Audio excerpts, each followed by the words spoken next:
ونصلي على رسوله الكريم أما بعد فأعوذ بالله من الشيطان الرجيم بسم الله الرحمن الرحيم وإن من قرية إلا نحن مهلكوها قبل يوم القيامة أو معذبوها عذابا شديدا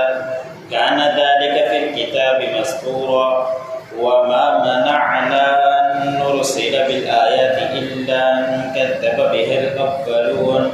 وآتينا ثمود الناقة مبصرة فظلموا بها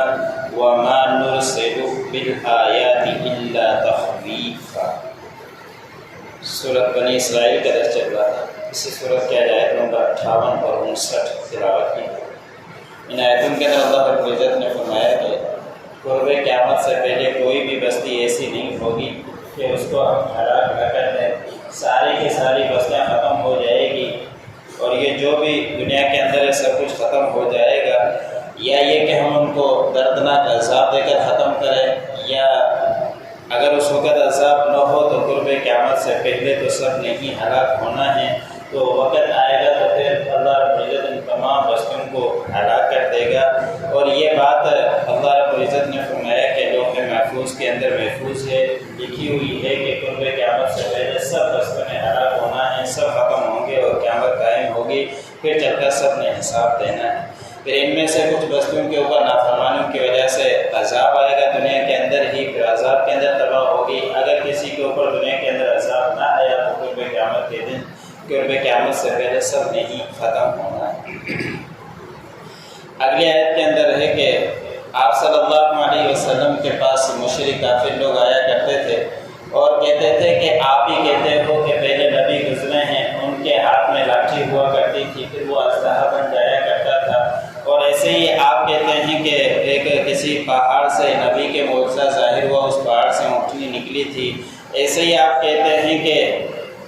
ایک نبی ایسا ہی جیسا کہ عیسیٰ علیہ السلام گزرے ہیں کہ اللہ رب العزت نے ان کو یہ طاقت دے دی کہ مردہ کو زندہ کر دیا کرتے تھے، تو آپ بھی ہمارے لیے کوئی اس طرح کے معجزے دکھا دیں۔ وہ اپنی خواہشی معجزے کہا کرتے تھے، کوہ صفا کو آپ سونے کا بنا دیں، صفا مروہ کی پہاڑی کو سونے کا بنا دیں، اور ایسے ہی آپ کے پاس ایک عالی شان محل ہو اور وہ سونے کا محل ہو، آپ کے پاس باغ ہوں اور اس کے اندر ہر طرح کے پھل ہوں، پھر ہم آپ کو مان لیں گے، ورنہ ہم آپ کو ماننے کے لیے تیار نہیں ہیں۔ وہ آگے آپ صلی اللہ علیہ وسلم کے سامنے اس طرح کی باتیں کیا کرتے تھے، تو اللہ رب العزت نے فرمایا کہ ہم نے نہیں منع کیا، نہیں روکا کہ ہم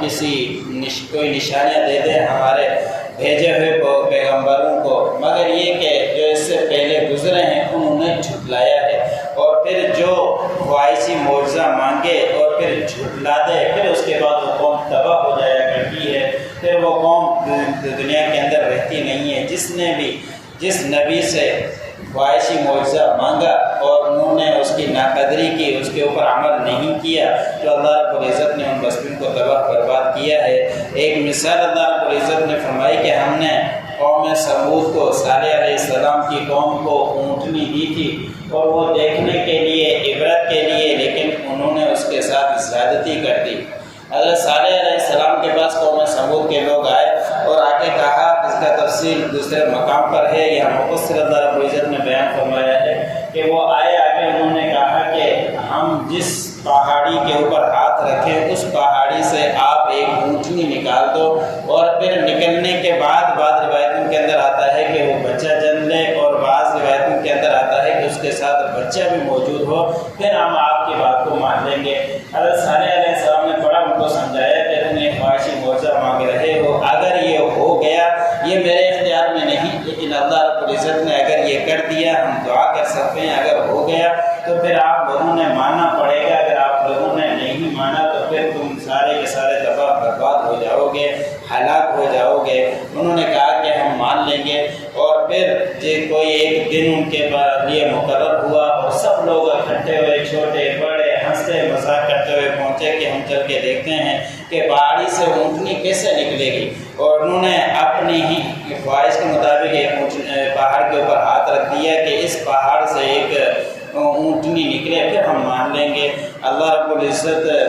حضرت صالح علیہ السلام نے دعا کی، اللہ رب العزت نے وہ معجزہ ان کا پورا کر دکھلایا، اور اونٹنی وہیں سے نکلی جہاں سے انہوں نے کہا تھا، اور پھر وہ گابن بھی تھی اور نکلنے کے بعد بچہ بھی جن لیا، لیکن اللہ رب العزت نے فرمایا کہ ان کے ساتھ انہوں نے زیادتی کی۔ حضرت صالح علیہ السلام نے فرمایا کہ اب تم راہ راست پر آ جاؤ، فرما بردار ہو جاؤ، تو انہوں نے کہا کہ آپ تو کھلے جادوگر ہیں، ہم آپ کی بات کو نہیں مانتے اور مسلمان نہیں ہوئے۔ پھر کچھ عرصے کے بعد انہوں نے اونٹنی کو کاٹ دیا، تو 3 دن کے صالح علیہ السلام نے اللہ رب العزت کے حکم سے مہلت دی، 3 دن کے بعد وہ ساری قوم تباہ برباد ہو گئی۔ تو اللہ رب العزت نے فرمایا کہ ہمارے اختیار میں ہیں، ہم موجے دے دیں لیکن یہ نہیں مانیں گے، اور جو پہلے بھی قومیں گزری ہے انہوں نے نہیں مارا، ان کو اللہ رب العزت نے تباہ برباد کر دیا۔ پھر اللہ رب العزت نے آخر میں فرمایا کہ یہ نشانیاں ہم اسی لیے دیتے ہیں تاکہ یہ ڈر جائیں، لیکن یہ ڈرنے کے بجائے اور ہی ضد میں آتے ہیں، اس لیے ان کو ہلاک و تباہ برباد کر دیا جاتا ہے۔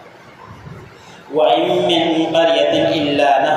نَحْنُ مُهْلِكُوهَا، نہیں ہے کوئی بستی مگر یہ کہ ہم اس کو ہلاک کرنے والے ہیں، قبل یوم القیامت، قیامت کے دن سے پہلے، او معذبوها عذابا شدیدا، یا یہ کہ ان کی اس بستی کے اوپر دردناک عذاب آ جائے، کان ذلک فی الکتاب مسطورا، اور یہ بات ہے لوح محفوظ کتاب کے اندر لکھی ہوئی۔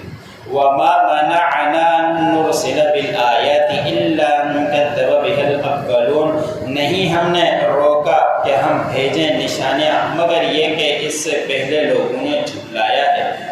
وَآتَيْنَا ثَمُودَ النَّاقَةَ مُبْصِرَةً فَظَلَمُوا بِهَا، اور ہم نے دی قوم سمود کو اونٹنی روشن دیکھنے کے لیے، بس انہوں نے اس کے ساتھ زیادتی کی۔ وَمَا نُرْسِلُ بِالْآيَاتِ إِلَّا تَخْوِيفًا، اور نہیں ہم نے بھیجی نشانیاں مگر ڈرانے کی۔